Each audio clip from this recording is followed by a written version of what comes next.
가끔 우리가 가진 편견이 있잖아요. 근데 그 편견이 오히려 인생을 확 바꿔버리는 어떤 믿음의 시작점이 될 수 있다면 어떨까요? 자, 오늘 바로 그런 이야기를 해보려고 합니다. 예수님과 나다나엘이라는 한 남자의 정말 드라마틱한 만남에 대한 이야기죠. 오늘 우리가 나눌 이야기의 모든 게 사실 이 짧은 대화 안에 다 들어있어요. 보세요. 나다나엘의 그 날카로운 의심에서 시작해서 그의 세상을 통째로 흔들어버리는 예수님을 딱 한마디, 그리고 결국 터져나오는 엄청난 고백까지. 와, 이 몇 문장 안에 한 사람의 인생이 그냥 완전히 뒤바뀌는 과정이 담겨 있는 거죠. 자, 그럼 이야기의 주인공 나다나엘을 먼저 만나봐야겠죠? 근데 처음부터 말씀드리지만 나다나엘은 뭐랄까? 영웅 같은 인물이 전혀 아니에요. 믿음이 막 넘치는 사람? 절대 아니었죠? 오히려 아주 깊은 회의주의에 빠져있는 그런 사람이었습니다. 도대체 무엇이 그를 이렇게 만들었을까요? 이 말이 바로 나다나엘을 가장 잘 보여주는 한 말입니다. 나사렛에서 무슨 선한 게 나올 수 있겠어? 이거 여러분 그냥 궁금해서 묻는 게 아니죠. 이건 완전한 무시, 멸시가 담긴 말이에요. 예수님을 만나보기도 전에 그냥 출신지 하나 듣고 에이 볼 것도 없다고 선을 그어버린 겁니다. 그럼 나다나엘의 마음속을 한번 들여다볼까요? 크게 두 가지가 보여요. 첫 번째는 바로 절망감이에요. 아마 그 시대에 내가 메시아다 하고 나타났던 사람들이 많았을 텐데 그런 사람들한테 계속 실망만 했던 거죠. 그러니 이젠 뭘 들어도 에이 또 시작이네 하고 회의적이 된 거고요. 그리고 두 번째는 당시 사회에 팽배했던 편견에 아주 깊이 빠져 있었다는 점입니다. 아니, 근데 왜 하필 나사렛이었을까요? 왜 그렇게 무시를 당했을까요? 당시 나사렛은요, 비유하자면 약간 국경지대 같은 곳이었어요. 다른 나라 사람들이랑 상업 교류가 아주 활발했거든요. 근데 당시 유대인들 생각에는 이방인과 엮이는 것 자체가 부정하다고 봤기 때문에 자연스럽게 나사렛을 좀 얕잡아 본 거죠. 나다나엘의 말은 그냥 개인적인 생각이 아니라 바로 이런 사회적인 분위기를 그대로 반영한 거였어요. 자, 이제 이야기의 흐름이 바뀝니다. 아주 중요한 전환점이죠. 바로 그의 친구 빌립이 던진 아주 단순하지만 정말 강력한 한마디의 초대 때문입니다. 여기서 빌립이 어떻게 대응하는지 보세요. 정말 지혜롭지 않나요? 그는 나다나엘의 편견을 가지고 막 싸우지 않아요. 야, 네가 틀렸어! 하면서 설득하려고 하지도 않죠. 대신 딱 한마디 아주 단순하지만 거부할 수 없는 제안을 합니다. 그럼 직접 와서 네 눈으로 확인해봐. 이게 정말 중요한 포인트 같아요.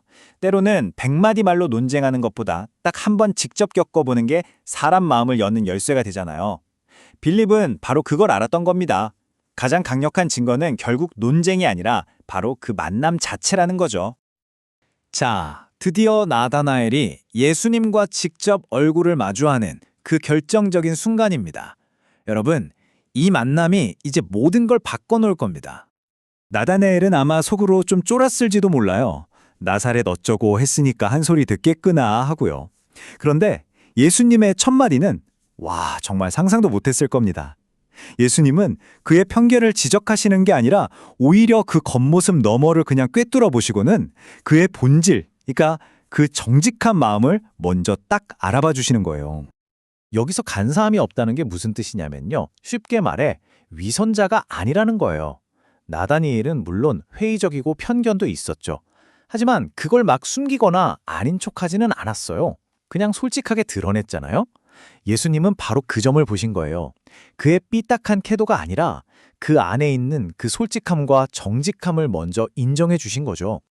자, 나다나엘의 반응을 한번 보세요. 어떻게 저를 아십니까? 이 한마디에 모든 게 담겨 있어요. 그 단단했던 회의주의의 벽에 금이 쫙 가기 시작하는 순간이죠. 이 질문은 그냥 묻는 게 아니에요. 아니, 어떻게 나를 처음 보는데 내 속을 다 들여다보는 거지? 하는 그야말로 엄청난 충격과 혼란이 담긴 외침입니다. 그리고 바로 이 대답이 나다나엘의 세상을 그냥 박살 내버립니다. 예수님이 뭐라고 하시냐면 빌립이 너를 부르기 전에 네가 무화과나무 아래에 혼자 있을 때 내가 너를 보았다.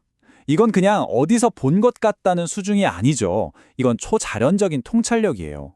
빌립이 부르기도 전 그가 혼자 있던 바로 그 시간과 그 공간을 정확히 알고 계셨던 겁니다. 근데 왜 하필 무화과나무였을까요?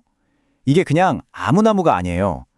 당시 유대인들에게 무화과나무 아래는 아주 특별한 장소였습니다.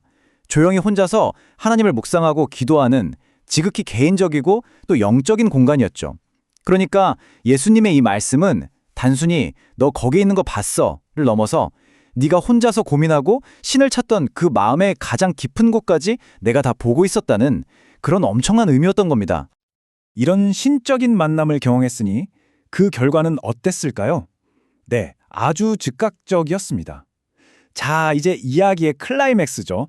나다나엘의 갑작스러우면서도 완전한 신앙 고백을 들어보겠습니다. 나다나엘이 어떻게 그 지독한 의심에서 이런 확신으로 가게 됐는지 그 과정을 한번 정리해 볼까요? 딱 3단계로 볼 수 있어요. 첫 번째, 친구의 와서 보라는 초대로 시작된 경험. 두 번째, 예수님과 직접 마주한 개인적인 대면. 그리고 마지막 세 번째, 그분의 신성을 온몸으로 깨닫게 된 확신의 순간. 이렇게 이어진 거죠. 그의 고백을 자세히 보면 정말 놀라워요. 그냥 믿습니다가 아니거든요. 세 가지 칭호를 사용하는데 하나하나 의미가 깊어요. 랍비는 최고의 스승이라는 뜻이고 하나님의 아들은 그분의 신성을 인정하는 거죠. 그리고 이스라엘의 임금은 바로 당신이 우리가 기다려온 메시아입니다 라는 고백이에요. 불과 몇 분 전 나사렛 촌놈 취급하던 그 입에서 순식간에 이렇게 완벽한 신앙 고백이 터져나온 겁니다.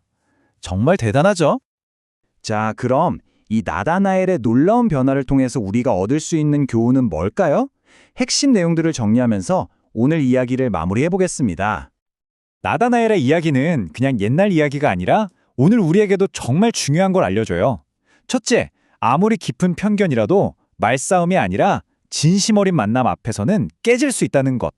둘째, 진짜 믿음은 누군가 내 겉모습이 아니라 내 속마음, 내 깊은 곳까지 알아봐 줄 때 바로 그때 시작될 수 있다는 겁니다. 그리고 마지막으로 어쩌면 가장 중요한 건데요. 진리를 향한 정직한 마음만 있다면 그게 설령 의심으로 가득 차 있더라도 결국엔 진리를 받아들일 수 있다는 희망을 보여줍니다. 오늘 이야기를 마무리하면서 여러분께 이 질문을 한번 드리고 싶습니다. 예수님이 나다나엘의 무화과나무 아래를 보셨던 것처럼 여러분의 삶에서 누군가에게 혹은 무언가에게 나의 가장 깊은 내면까지 완전히 이해받고 또 있는 그대로 보여진다는 건 과연 어떤 의미일까요? 한 번쯤 깊이 생각해 볼 만한 질문인 것 같습니다.